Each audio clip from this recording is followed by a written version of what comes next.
kallattii raadiyoo sagalee walabummaa Oromiyaa dilbata amajjii bultii 17 bara 2021 fi odeessaalee gaggabaaboof ijoollee muummeffannaa kurfii keenyaan isanitti himaa ani xiiqii dhugaasaati.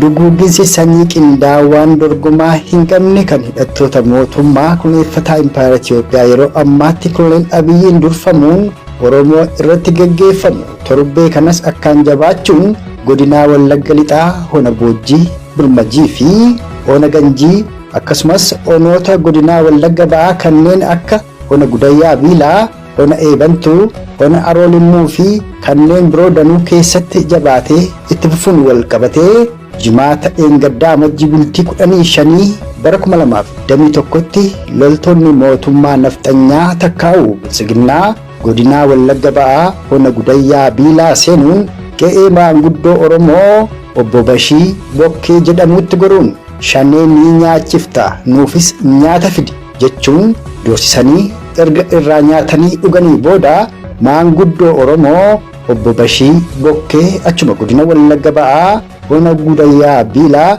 ganda guutee Caancoo bakka addaa Sawwaa jedhamutti itti dhukaasuun rasaasa 3 ajjeesanii reeffa gatanii darbuu kan raadiyoo sagalee walabummaa Oromiyaatti hime miseensi qeerroo bilisummaa Oromoo Ba'aa Oromiyaa Hona Gudayyaa Biilaa maanguddoon Oromoo Hona Gudayyaa Biilaa keessatti ajjeefaman obbo Bashii Bokkee maanguddoo jaallatamaaf kabajamaa abbaa ijoollee 10 ta'us dubbateera.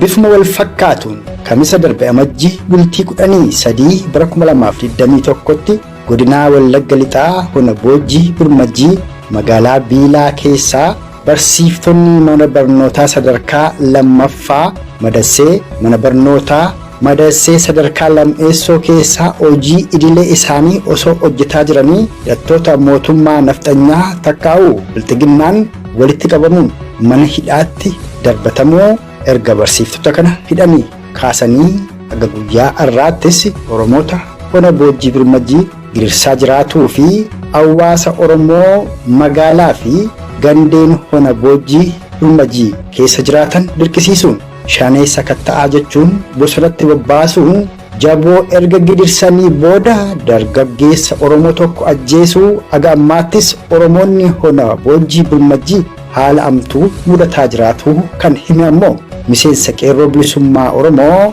Hona Boojjii Birmajiiti. Ajjeechaa godinaa Wallagga Ba'aa Hona Gudayyaa Biilaa keessatti maanguddoo Oromoo irratti gaggeeffamee fi Hona Boojjii Birmajii keessatti ajjeechaaf gidirfama qaamota mootummaa kunuunfataa Impaayera Itiyoophiyaan Oromoota mudataa jiru irratti gara lixa Oromiyaa godina Wallagga Lixaa akkasumas lixa Oromiyaa godina Wallagga Ba'aa Hona Gudayyaa Biilaatti bilbiluun odeessa Oromoota lamarraa arganne sagantaa keenya kana keessatti kan isiniif dhiyeessinu ta'a. Gochaan ammeenyaa takkaa'u maqaa sakatta'iinsa waraana bilisummaa Oromootiin Oromoota kutaalee Oromiyaa keessaa gidirsaa akka turaniif ammas kan itti jiran akkuma torbee darbe keessa godina Wallagga Lixaa Hona Boojjii Birmajii keessatti raawwatan ammas kutaalee Oromiyaa garaagaraa keessatti itti fufanii jiru. Baatilee lamaan darbaniif hawaasni Oromoo konyaalee lixa Oromiyaa fi kibba Oromiyaa keessa jiraatan kaabinootaa fi hidhattoota mootummaa kunuunfataa Impaayera Itiyoophiyaan dhiibbaa maqaa nageenya kabachiisuu fi sababa olaantummaa seeraa kabachiisuu akkasumas shanee dhabamsiisuu jedhuun dirqisiifamanii gara gaarreniif bosonoota naannoo isaanii jiranitti bobbaasuun hawaasa nagaa fi hidhanno maleessa gidirsaa turuun akkuma yaadatamu torbee kana keessa ammoo bosonaaf gaarreen Oromiyaa kanaan dura hawaasa itti bobbaasuun keessatti gidirsaa turan keessaa tokko ka ta'e bosona Oromiyaa godinaa Bunnoo Beddellee Hona Daboo Aanaa keessatti argamutti abidda naquun gubaa jiraatu dhageenye gamasittis bilbilee odeessa guutuu argatuuf yaalii guddoo taasifnus sababa rakkoo neetwoorkii bilbilaa nu mudateef itti milkaa'uu hin dandeenye. Yoo kan itti milkoomne ta'e sagantaalee keenya asaanan keessatti kan isiniif dhiyeessinu ta'a. Gama biraatiin ammoo kibba Ba'aa Oromiyaa godina Arsii Lixaa keessatti dargaggoota Oromoo hidhuuf gidirsuun jabaatee itti fufee jira. Akkuma lixaaf kibba Oromiyaa keessatti tolchaa jiran maqaa shanee nyaachiftee fi sakattaa shaneetiin hawaasa gidirsaa jiru. Isa kanas qulleeffatuuf gamasitti bilbilee odeessa guutuu argatuuf sababa neetwoorkii bilbilaa ammeessanii jiraniif ittiin milkoofne. Kanattis yoo milkoofne sagantaalee keenya asaanan keessatti kan isiniif dhiyeessinu ta'uu asumaan isan yaadachiisuu jaallan. Har'aaf kallattiin bilbilee odeessa guutuu Oromoota sadii irraa arganne kan godinaa Wallagga Lixaa, Ona Boojjii Birmajii fi onoota godinaa Wallagga Ba'aarraa arganne wal duraa duuba isaniif dhiyeessina. Jalqaba irratti waan miseensonni qeerroo bilisummaa Oromoo lama godinaa Wallagga Lixaa, Ona Boojjii Birmajiirraa raadiyoo sagalee walabummaa Oromiyaatti himan isan dhageessisuun sagantaa keenya saaqan. Sunis muuziqaa ce'umsaa kana booda eegalaa itti dhiyaadha.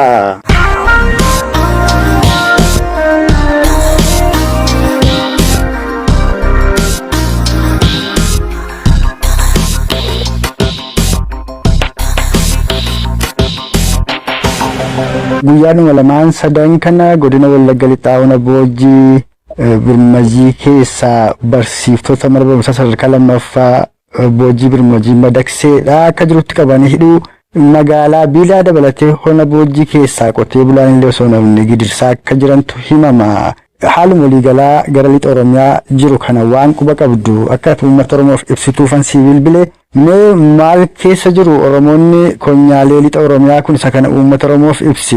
Eraa gidduu kana gaafa shanii natti fakkaata.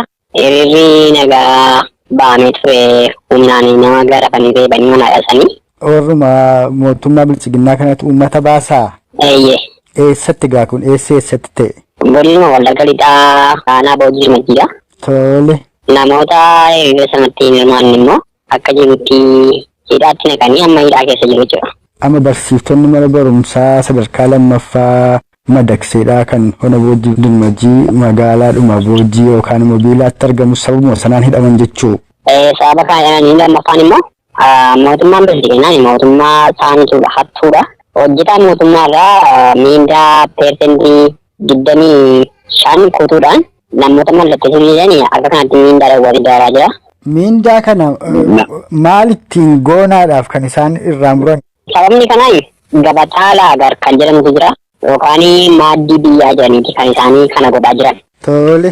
Gochi kun immoo lixuma Wallaggaa keessatti raawwataa jira malee Ilubaa Borii qoranneerraa, Wallagga Ba'aa qoranneerraa, naannaa Finfinnee qoranneerraa nama hir'isuu ta'e tokkoyyuu hin qabu.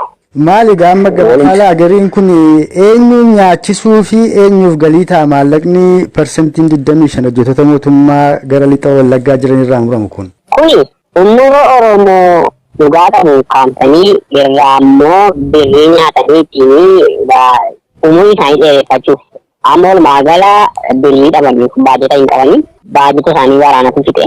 Bifa kanaatiin uummatarraa booranii ittiin lubbuu achi dheereffachuuf gocha isaan godhaa jiran malee hojii ittiin hojjetan tokko iyyuu hin qaban. Qabxii amma kaafte lamaan kanaan aloo maaltu jira lixa Oromiyaa keessa? Dheengadda ijoollee nama lama godina Wallagga Lixaa Aanaa Ganjii naannoo Gujii keessatti ijoollee mana hidhaatii fuudhanii mana maatii bukkeetti geessanii balbalaatti irra firoofsanii kan isaan ajjeesee jedhanii. Godina Wallagga Lixaa Ona Ganjii naannoo tamma Gujii geettaree jettu kun lafa kuufamni albuudaa guddaan jiru sanaanis immoo walqabxee sana saamuu fi Oromoota buqqisuudhaaf kan isaan yeroo darbe irratti labsanii turanidha. Ijoolleen kunoo maaliif kan isaan ajjeesan shaneen hidhata qabdu jedhanii akkuma bakkoota garaagaraati ajjeesan sana moo albuuda sana saamuu irratti dargaggoonni naannoo sana dura dhaabbataa jiru sanaaf ajjeefaman? Ijoolleen kunoo maayyuu siyaasa keessaa kan hin qabnedha. Barattoota malee hojii kan biraallee hin qabani. Kattummaadhaan mana maatii warra jiraatanidha. Gaaffii tokkotu kan qabatanii isa jalqabaa aanaa itti geeffaman aanaa Ganjiitti. Aanaa Ganjiitti ergi hidhamanii booddee guyyaa muraasa booda immoo achi deebisanii balbala maatiitti geessisanii maatii ilaalchisanii utuu maatii ilaalaa jiru karaa firoosanii jechuudha kaanii sokkanii ajjeesanii jechuudha namoota lamaan kana. Amma warra jecha kana raawwatan raayyaa ittisa biyyaa warra jedhan immoo poolisoota humna addaa Oromiyaa warra jedhan sana immoo poolisoota idilee mootummaa kunuunfataa Impaayera Itoophiyaa yookaan kan bilchiginnaa jedhee of yaamu kana. Ergi lolli karaa Tigraay qabsame makalaakaan badaa addanaan hin jiran humni waraanaa kan gocha kana godhaa jiru humna addaa mootummaa naannoo Oromiyaati. Hayyee mee ijoollee kana yoo maqaa isaanii beekte nu tuqxaa dabalataan ammoo godina Wallagga Lixaa Hona Ganjii ganda kam keessatti akka gochaan kun raawwatallee irra deebiinu kaasiitii achi maree keenyatti fufnaa. Godina Wallagga Lixaa Aanaa Ganjii ganda maalitii Boollo. Tole egaa dhimmi albudaan wal qabatee immoo hawaasa Oromoodhaan buqqaa jedhanii sun garamitti deebi'ee ona Najjoo keessattis gochaan ol fakkaataa raawwataa jira jedhama. Haa ta'uti walumaa gala rakkoon neetwoorkii bilbilaa hamaan waan jiruuf yookaan mootummaan Koloneel Abiyyi neetwoorkii bilbilaa guutuutti gama sanaa balleessee waan jiruuf Oromoota argachaa hin jirru. Ona Maratibuu keessattis gochaan ol fakkaataan akka raawwataa jirudha kan dhageenyu. Odeessa gama sanaas yoo qabaatte sumaan osoo uummata Oromoof qooddee. Ani amma iyyuu kanan jedhu namni guddaan lixa Wallaggaa irratti kan geggeeffamaa jiru. Namni yoo du'e ilaalcha argataa jiru bakkeetti du'e badaa bineensatu bakkeetti nyaata malee. Hayyee. Uummanni Oromoo wal faana ka'ee qabsoo finiinsuu qabaan jedha.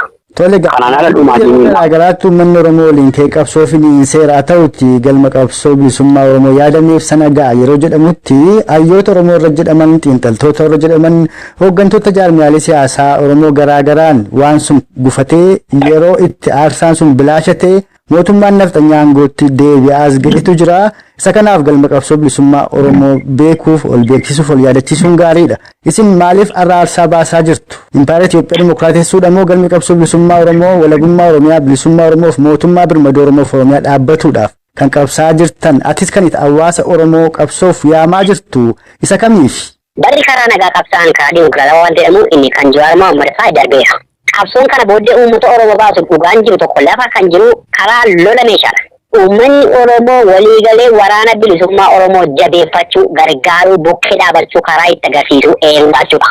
Tole. Karaa kanaan galma hin ga'a. Inni lammaffaan immoo uummata Oromoo tokkummaatu barbaachisa amma. Dhugaa tokko yoo dubbanne humni addaa Oromiyaa sa'aatii ammaa kaasee gara qabsoo uummata Oromoo gara qabsoo waboo deeggaruutti hin deebi'u yoo ta'e salphina seenaa keessaa hin baanetti galaa jira humni addaa Oromiyaa. Bilisummaan hin dhufa uummata Oromootiif. Bilisummaan hin argama garuu ceephoo keessaa hin baane keessa itti gaafatama seenaa jala galaa jiru isaan. Egaa humna addaa Oromiyaa warra jedhaman kanaaf karaa ajajoota waraana bilisummaa Oromoo hooboodhaa karaa sabboontota Oromoo garaagaraadhaa akka isaan mooraa qabsoo bilisummaa Oromootti gara hoobootti akka isaan makaman waamichi godhamaafii ture keessaas warri dammaqiinsa qaban gara hoobootti makamaadha jiru. Haa ta'uti irra jireessi poolisii humna addaa Oromiyaa jedhamu kun arcaatota sirna nafxanyaa kanneen afaan Oromoo dubbatanidha. Gungummiin jedhu sammuu jira. Isa kana akkamittiin ilaaltee kana bal'isi yaada kennu qoodi. Baroota Tiippeleefi bulchaa ture biyya Opiidoon Tiippeleetiif harree taatee garba taateeti uummata Oromoo miidhaa turte. Oromoo nyaachisaa turan isaan. Hayyee. Har'a immoo nafxanyaan humna addaa Oromiyaa ergatee ergama isaatti raawwatachaa jira biyya keessa. Tole. Uummanni Oromoo kan gaachana godhatu ammallee argateera. Addi bilisummaa Oromoo lola mo'achuu kan danda'udha. Gatii kana ta'eef amma humni addaa Oromiyaa isa raraasaan achi ergan utuu hin taane, isa mi'a achi ergan utuu hin taane, isa karaa kana kanatu jiranii eeruudhaan utuu hin taane qaamaan naqeetti dabalatee adda bilisummaa Oromoo wajjin lola yoo ta'e salphina baraan keessaan baanetti galaa jira. Uummanni Oromoo bilisummaa argatee jennaan isa qawwee lafa kaanii baqatan miti jara kanaaf gadi fuudhee kala bu'a. Gochaa isaan amma hawaasa Oromoo irratti raawwataa jiraniif jechuudha. Eeyyee har'a uummata Oromoo kan daraa jiru humna addaa Oromiyaadha. Alagaa bakkeedhaa dhufe miti. Alagaa biyya biraadhaa dhufe miti. Inni biyya biraa taa'ee ajajataa jira. Kan uummata Oromoo daraa jiru, uummata Oromoo duguugaa jiru, ilmaan Oromoo ajjeesaa jiru humna addaa Oromiyaadha. Tole. Obboleessi koo waan ta'e itti dabaluu qabaa meestii duukaa isaanii.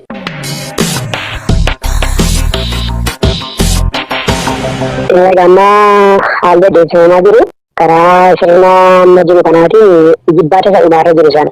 Uummati Oromoos dammaqeera. Qeerroon dammaqee qaama naa baasa jiru biratti bosonatti galee jira jechuudha. Tole.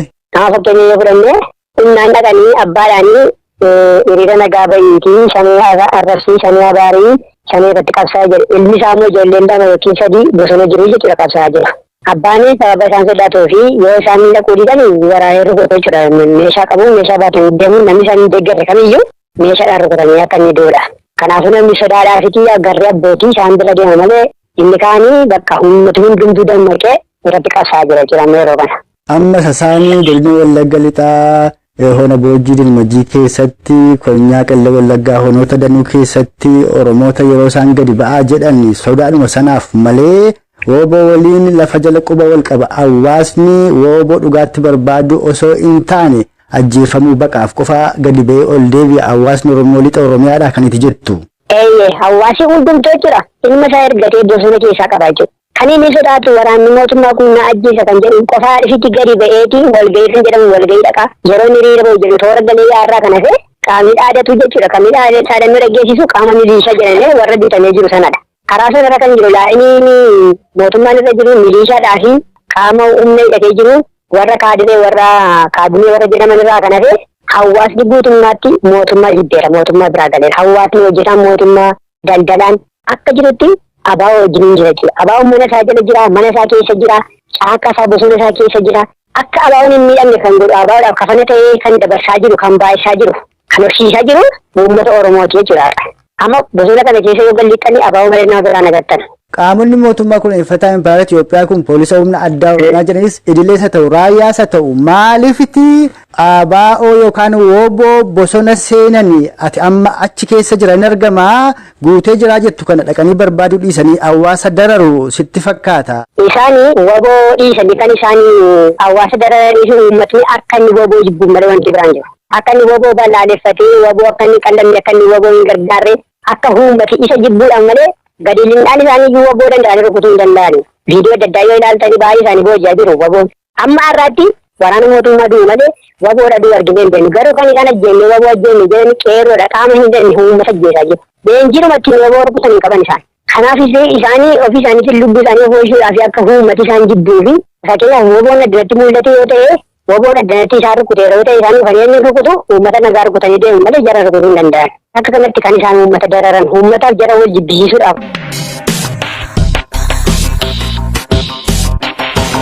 Hordoftootaaf dhaggeeffattoota keenya jaallatamoo kan amma wal duraa duuba san dhageessifne kun odeessa guutuu miseensota qeerroo bilisummaa Oromoo godinaa Wallagga Lixaa hona Boojjii Dilmajii lamarraa arganneedha. Ammoo kan asaanu ajjechaasuu kanneessaa godinaa Wallagga Ba'aa hona Gudayyaa Biilaa keessatti maanguddoo Oromoo tokko irratti raawwatee fi gidirfama Oromoonni honoota konyaa Wallagga Ba'aa 5 mudataa jiran irratti odeessa guutuu miseensa qeerroo bilisummaa Oromoo tokko irraa arganne saniif dhiyeessinaa ammas nu faana tura.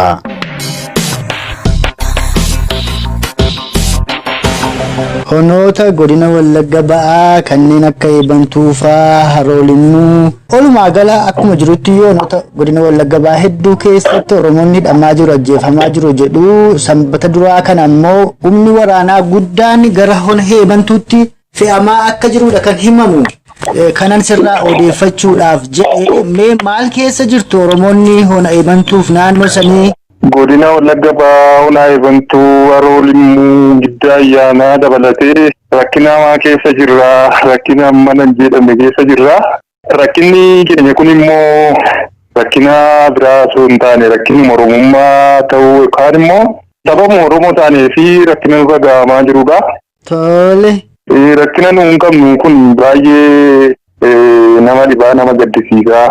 Waggaa dheeraa nurra bubbulee waggaa 150 nurra bubbulee jaarraa tokko walakkaa jechuudha. Dhugaadha. Baay'ee rakkateera nanti fakkaata mootummaan kun akkuma ilaalutti. Hayyee. Nama maallaqa guddaa qabu magaalaa keessaa qabee abbootii qabeenyaadha. Nama immoo waa xiqqoo maallaqa kana walitti qabatee jiru qabee maallaqa sana laatee quuffuu jechuudha. Kana barbaadanii mootummaan kun akka aanaa keenyaatti saamicha illee gaggeessaa jiru. Humni waraanaa gara keenyatti bobba'ee jiru kun karaa mootummaa jechuudha. Amma gaa kun akkuma waliigalaatti waan honoota godina Wallagga Ba'aa keessatti deemaa jirudha. Jimaatuma kana amma wanti raawwate godina Wallagga Ba'aa aanaa Gudayyaa Biilaa ganda guutee Caancoo bakka addaa Saa jedhamutti maanguddoo Oromoo abbaa ijoollee 10 Bashii Bokkee nama jedhamu nyaata nuuf kenni shaneenii nyaachiftaa jedhanii doorsisuun erga nyaatanii dhuganii booda immoo maanguddoo Oromoo kana baasanii ajjeesanii jedhama. Isa kanoo egaa honoonni kun ollaadha waan dhageesse waan quba qabdu qabdaa. Hayyee jiraan shaneen nyaachifta jedhanii faana nyaatanii ka'anii deemanii immoo ajjeesanii humni tika mootummaatiin jiru kun waanuma dhugaa kan waanuma sirriidha. Akka aanota keenyaatti immoo namoota hedduu qabanii dannii namoota maqaan isaanii Barsaa Lateeraa, Gammachuu, Gammachuu namni daldala maakamatti daldalatee bulu Kabbadee Waajjiraa namoota jedhaman qabanii deeggarsa baa'uuf gootu jedhanii qabanii hidhaa fi dararraa hamaa irra geessaa jiru. Warra kan ammeessattidhanii hona eebantuu magaalaatti moo gandeen keessatti kanallee ni addanuu baasi. Bulchiinsa magaalaa Qeelloo irraa qabanii gara hona eebantuu kanatti geessanii fireedicha hamaa fi dararraa hamaa irra geessaa jiru. Tole. Rakkina guddaa keessa jirra. Rakkina ammaa nan jedhamne kan nadi binnaanii baay'ee rakkatanii natti fakkaate saamicha hamaadha kan isaanii uummata keenya irratti geggeessaa jiranii. Uummanni baqata gaafa isaan argu wanta baay'eedha kan isaan hojjetanii. Amma maallaqa irra darbanii aannan itittuu mana kanaa haadhuma isaa saaxinii kukkutanii ciicoo aannanii yookaan kan hafaati kan isaan dhuganii baay'ee kan na dhibee inni tokko aannan ishee bukoo dhugee ture. Hayyee. Baay'ee nama dhibaadha. Gochaana amma godina Wallagga Baahona eebantuu Haroo Limmoo fi iddoo garaagaraatti raawwataa jiru akkuma guutuu Oromiyaatti waan deemaa jirudha. Sanbata duraadhuma kana immoo humni waraanaa guddaan gara hona eebantuutti fe'amaa jira jedhama. Lollis immoo jira jedhama. Kun yoo jiraate kanas nuu kaaftaa. Akka waliigalaatti ammoo rakkoo kana keessaa ba'uuf maaltu ta'uu qabaa isa jedhu irrattis akkati uummata Oromoof yaada kee qoodduuf asumaan carraasii kenna. Lolli hin dhaabanne akka yoona kana shananiitti uummata dararaa hamaa keessa waraanni mootummaa galchaa jira. Uummata Oromoof immoo kan hin dhaamu jabaannee tokko taanee irree tokkummaatiin garbummaa kana ofirraa qolachuu qabna. Har'a gaafa baa'uuf cinaatti argannu waraanaa deeggaruu argannee nu bira dhaabataa jiru kanatti faana hiriirree hojjechuu qabna. Qaatayyuu akka qoddaa kan abdii tokko hin qabne qeerroon Oromoo mootummaa wayyaanee irraa darbate dhaqaana darbatee fuusaa micciirrateeti kan inni mootummaa wayyaanee irraa kufiide. Har'a garuu qaama nu lolu qaama immoo abdii nutti horuu qabna qaama hidhatee nu keessa socho'uu qabna. Uummannis beekaa mootummaan illee kana beekeeti kan inni uummata dararaa jiru. Kanaaf immoo tokkummaan barbaachisaa. Tokkummaa kanaan immoo kaanee wal qoqqooduu dhiibnee amantiin wal qooduu dhiibnee yookaan immoo abbaan qofaatine taanaan abbaa koo irratti duuluun qaba. Ollaan illee na gargaaree irratti duuluu qaba waan ta'eef uummanni Oromoo walii galuu qaba. Ayyee ulfaadhu. Egaa qeerroof qarreen Oromoo hawaasni Oromoo bal'aan waraanni bilisummaa Oromoo kan inni aarsaa baasaa jiru biyya Oromiyaa walaba baay'ee impaayera Itoophiyaa dimokiraatessuuf tarii yoo impaayera Itoophiyaa dimokiraatessuu ta'e impaayera Itoophiyaa lafee fi dhiigalmaan Oromoo cabsitee irratti ijaaramtee irras dhangalaasaadha jirti. Kanas maaliifan kaasaa yeroo baay'ee waa'ee impaayera Itoophiyaa dimokiraatessuu dubbatantu jira. Isinarra kan isin dhiiga dhangalaasaa lafeen keessan cabaa jiruuf maaliif yookaan maal argamsiisuuf galmi qabsoo bilisummaa Oromoo isin qabsaa jirtaniif eessa? Qeerroon Oromoo fi yookaan immoo qeerroo Oromooti qabee hanga qaama Oromoo nan dhaabbadha jedhee jirutti bilisummaa barbaada yookaan immoo biyya Oromiyaa jedhamtu kana walaboomsuufidha. Tole.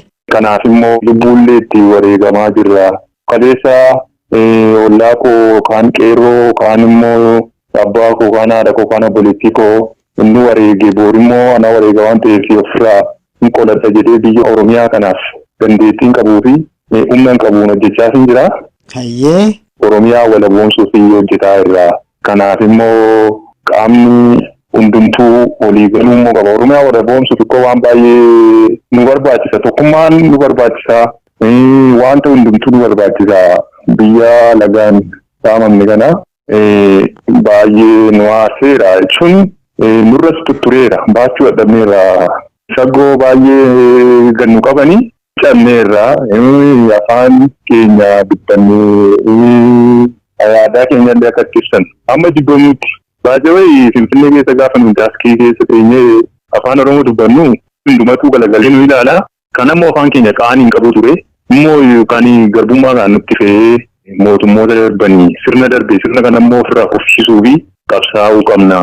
Oromiyaa walaboomti gochuu qabna. Injennee qeerroos qarrees itti dhabaa irraa. Humna hidhatee jirullee itti kunoo dhabaa irraa. Kanaaf immoo deeggarsi keenya inni guddaanii bakka tokkummaadha. Deeggarsa guddaa olii gochuun hin qabnu amantii ol qooduu dhiibne lagaan ol qooduu dhiibne Oromummaa isa jedhamu kana tokko godhannee wajjin hojjechuun biyya walaboomtee ijaarsisa. Tokkummaa waan hundumaati. Tokkummaan dhaabame yeroo hundumaa tokkummaan baay'ee nu barbaachisa.